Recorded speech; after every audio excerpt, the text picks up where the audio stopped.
bilib qo'yinglar, yana aytaman. Agarda ish soatini uzunligiga bog'liq bo'lsa edi, hayot farovonligi, jamiyat farovonligi, davlatning boyligi, yer sharida eng rivojlangan davlat O'zbekiston bo'lardi.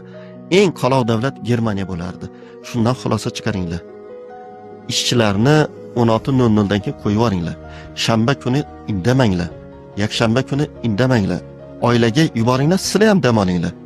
Ko'rib turibsizlar, neyropsixolog sifatida sizlarga aytayapman. Voqea ro'y berdi. Mana shu men bu gapni 3-marta intervyu berishim, bir etudingiz domla, o'sha rahbar sen o'lganingdan keyin uying qattaligini bilmaydi. Janozangga boradi-da, tez bo'linglar deydi-da. Mayli, hurmat qilsa qabristongacha boradi-da, qabrga qo'ygandan o'rniga o'sha kun aytadi, odam topinglar deydi-da, majlisni davom ettiradi. Shu voqea bo'ldi dedi. 22 yil berilib ishlagan odamni uyini bilmagan. Hozir uyga mehmon chaqirmaydi-yu, qatta edi deb. Ko'rdingizmi? Obordi ko'mda. Shuning uchun sizlarni yig'laydigan, sizlarni eslaydigan farzandlaringiz. Oilani o'ylanglar. Ayoli farzand. Oila birinchi. أبغى